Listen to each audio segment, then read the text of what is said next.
do Filho e do Espírito Santo. Amém.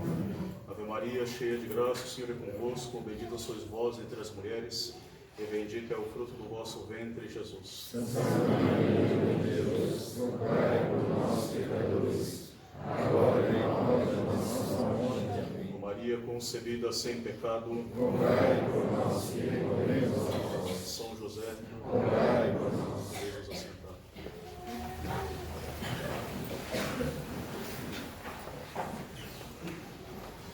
Lembrando que neste sábado, é o sábado que antecede a festa de Pentecostes e, por conseguinte, é a vigília de Pentecostes.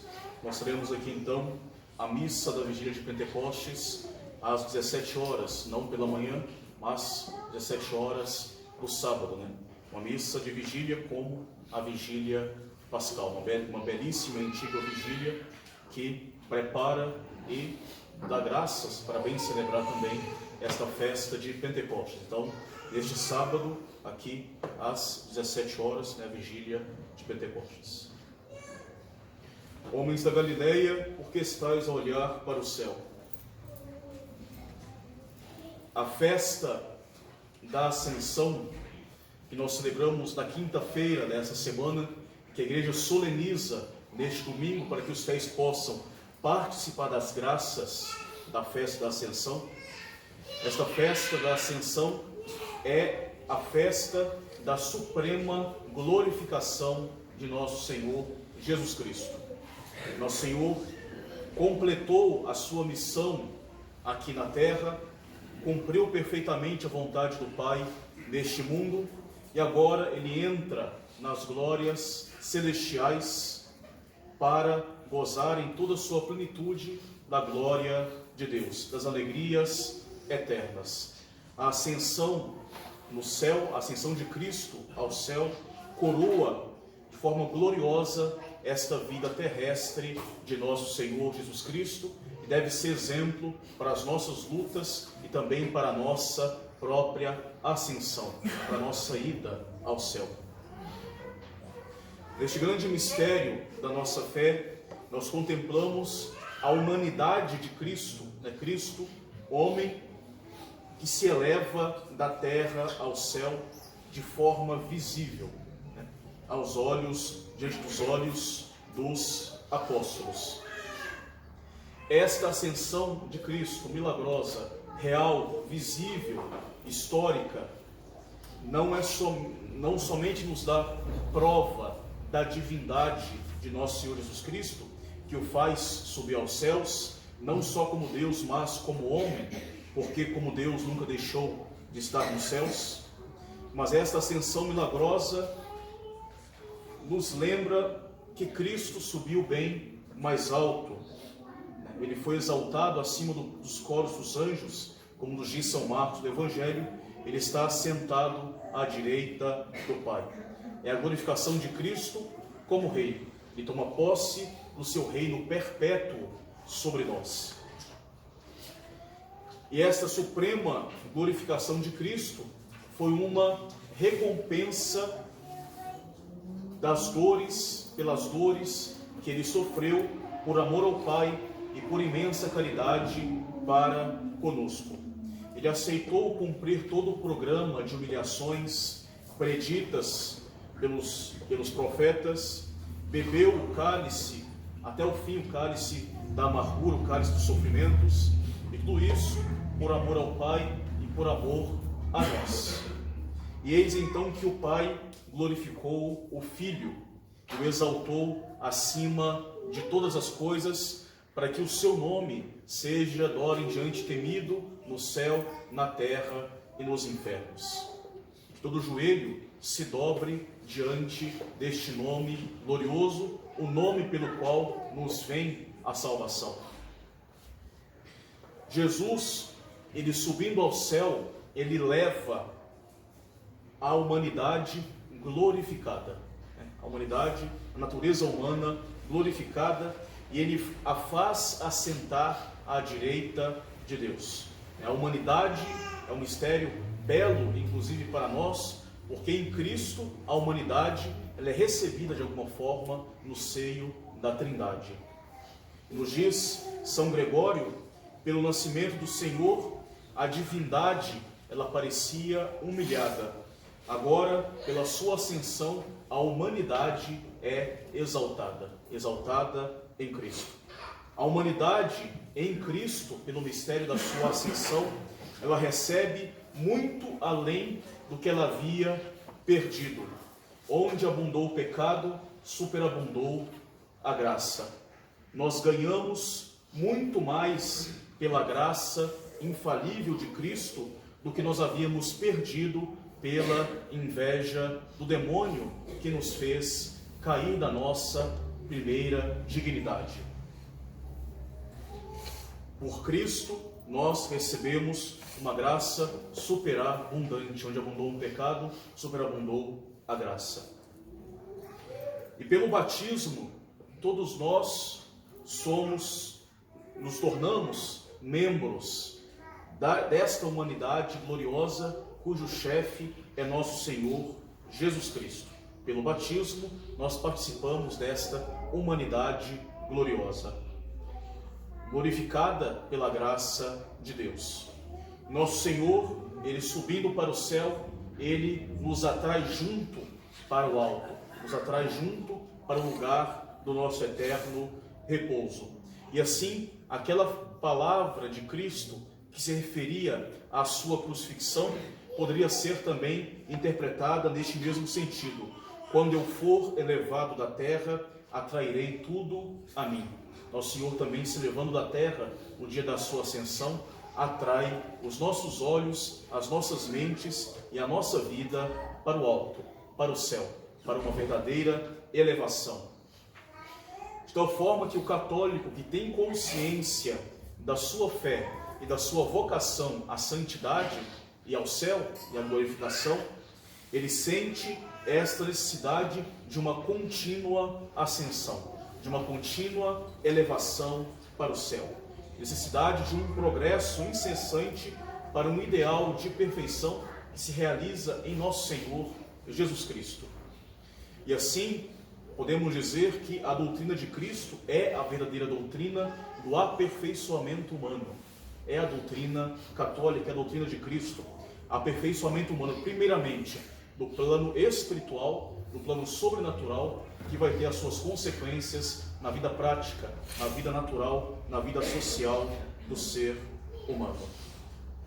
E é o Espírito Santo prometido no dia, também no dia da ascensão, é o Espírito Santo, essa força do alto, como diz Cristo, é que faz esse trabalho de transformação e elevação da nossa alma e do nosso ser inteiramente para o alto, para Deus. É o Espírito Santo que torna possível esta elevação da alma humana através, pelo ideal, para o ideal de perfeição que é nosso Senhor Jesus Cristo, que nós temos em nosso Senhor Jesus Cristo.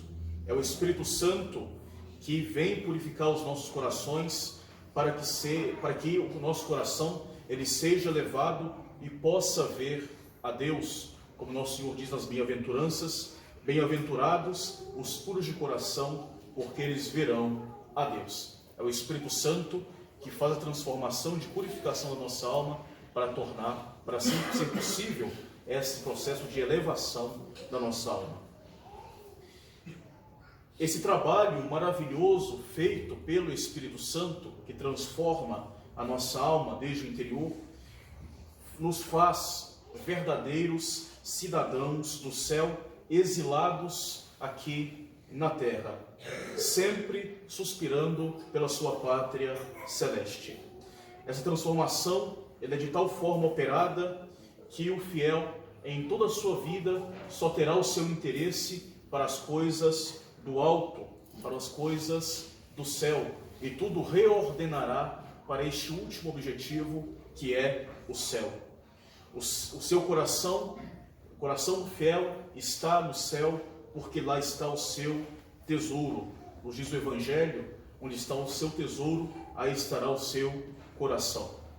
O que realmente importa para a vida cristã é o céu. Tudo está direcionado para o céu.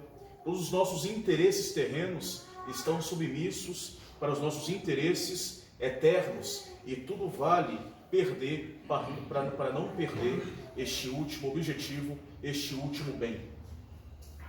O fiel, que é realmente cheio do Espírito Santo, que se deixa transformar por essa ação íntima do Espírito Santo, não colocará mais confiança e esperança nas coisas deste mundo, nos políticos, nos personagens, nos príncipes que dominam este mundo. Já não temerá a perseguição dos homens, já não temerá a morte, já não temerá os sacrifícios, as dificuldades que lhe serão impostas através do mundo, muitas vezes injustamente. Nada disso realmente importa. Pelo céu vale tudo suportar com paciência, com resignação, com grandeza de alma. Eu posso perder os meus bens, os meus amigos, a minha família, a minha liberdade, o céu. Eu não posso e eu não devo perder. É o único bem que me restará para toda a eternidade. E este mistério da ascensão deve nos fazer elevar os nossos corações para o céu, constantemente para o céu, para começarmos a habitar em espírito onde nosso Senhor já habita realmente, onde nosso Senhor nos precedeu, nos preparando um lugar.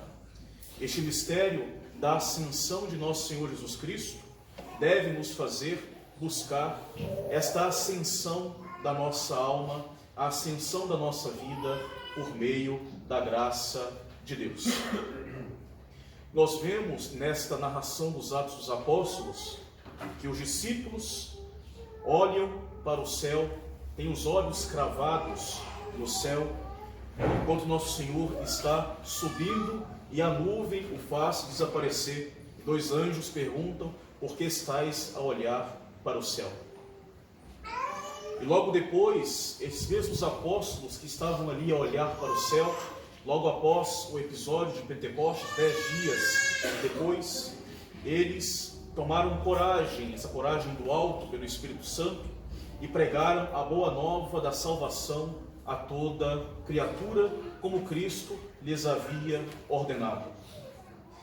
E assim deve acontecer também nas nossas vidas. A ascensão, ela deve nos elevar a nossa alma, nos fazer elevar a nossa alma para o céu, a buscar os bens celestes, a contemplar Cristo na sua glória, a buscar esses bens em Cristo que não perecem, que não acabam, que não se corrompem. E para isso, a ascensão deve nos levar, através da graça de Deus, com o auxílio da graça, produzir este fruto de real desejo de santidade, real desejo da perfeição, real desejo da vida eterna, para que, desejando realmente e desejando na prática, desejando efetivamente, nós possamos alcançar de fato esses bens eternos de inigualável felicidade. E nós devemos aprender a elevar os nossos olhos para o céu num real desejo de santidade. Nosso Senhor nos chama à santidade, é a nossa vocação comum e nós devemos, nós mesmos, desejá-la. E sem esse desejo firme pela santidade, esse desejo que passa para a prática, nós não alcançaremos a santidade. Essa santidade que nosso Senhor nos convida e sem a qual não é possível alcançar o céu.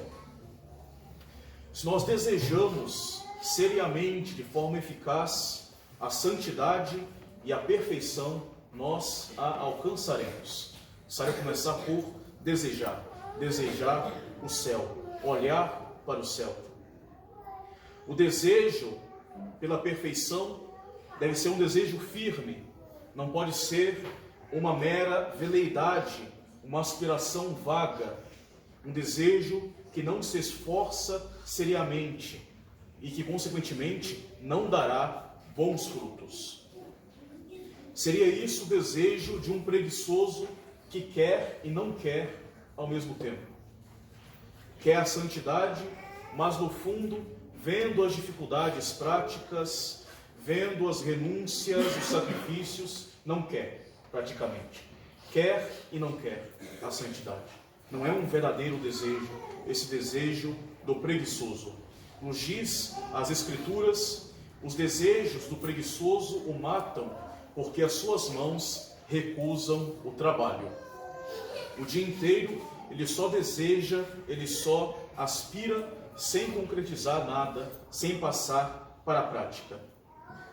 As pessoas com esse desejo ineficaz, como diz um autor espiritual, são comparadas aos soldados representados nas pinturas pelos artistas.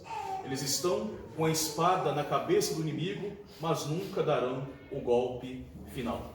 Nunca passará para a prática.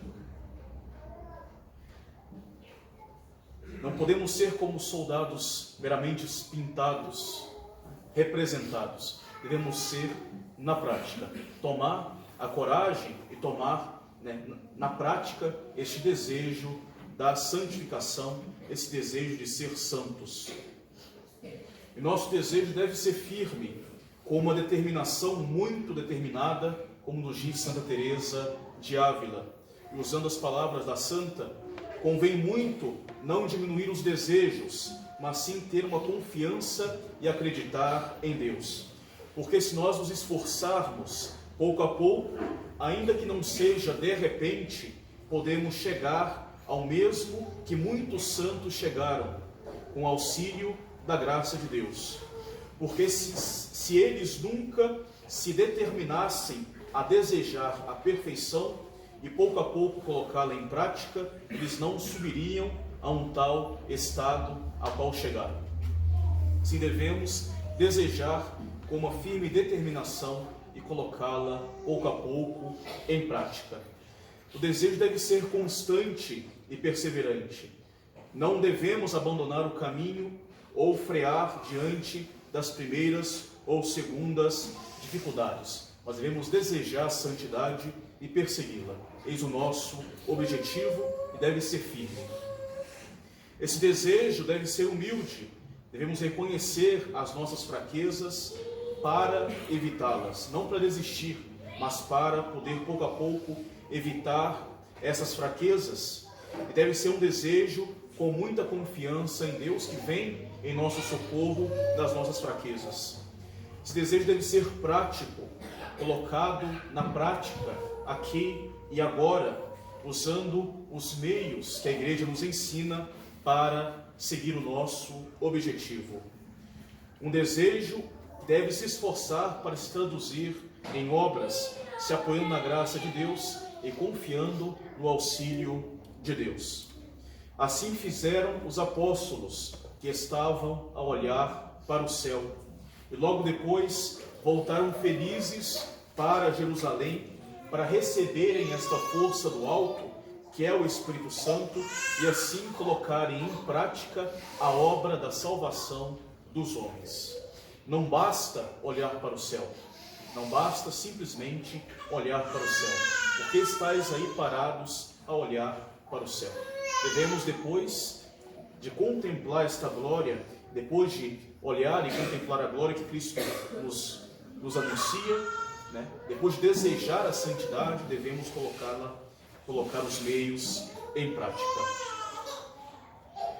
Desejar realmente a santidade, e sobretudo desejar ser um grande santo, não venha a ser um orgulho, não venha a ser uma atitude ou um desejo soberbo, como nós poderíamos até pensar de forma errônea.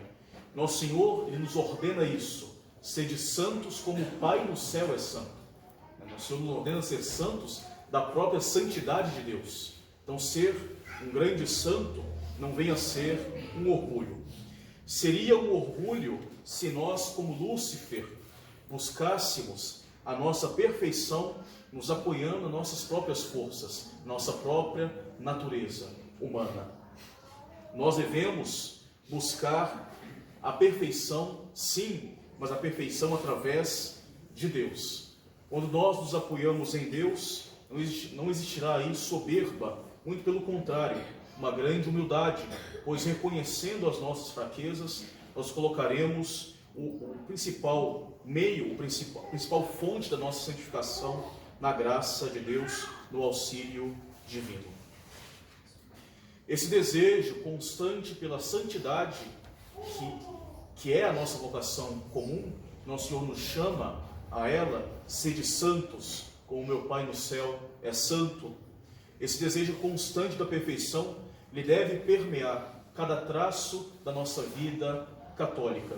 Nos diz São Paulo, a nossa conversação está no céu, de onde esperamos o Salvador, Jesus Cristo. E ainda em outra parte ele diz, quer comeis, quer bebeis, dai glória a Deus.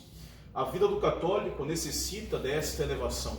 O desejo da santidade de permear cada traço da vida católica, nos costumes, nas palavras, nas vestimentas, nas diversões, tudo deve ser permeado e elevado por este desejo do céu.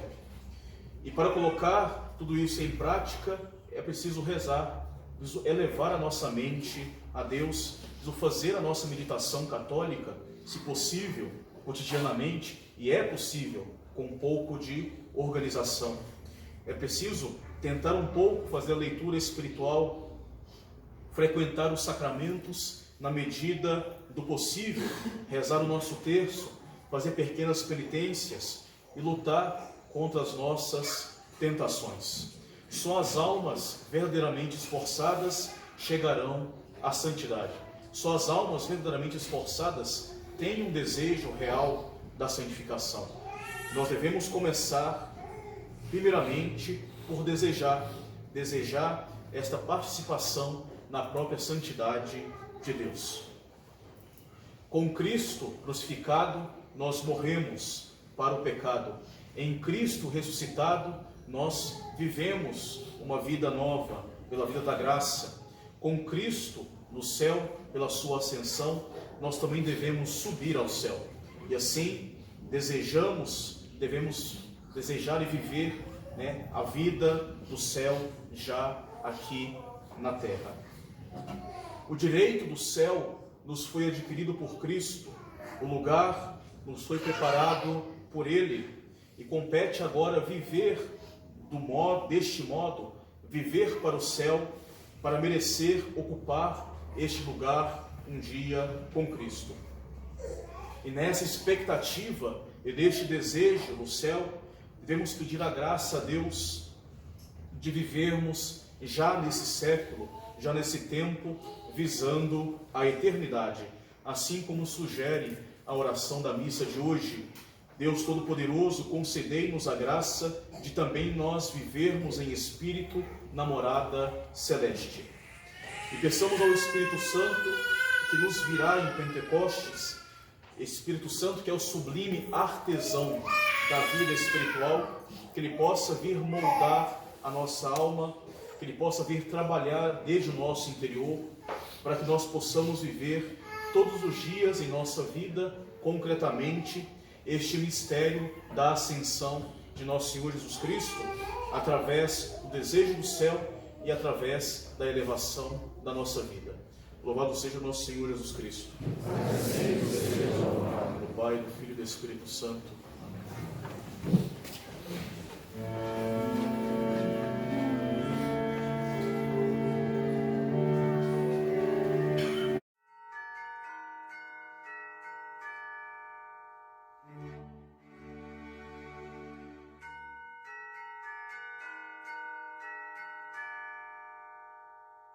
Amém.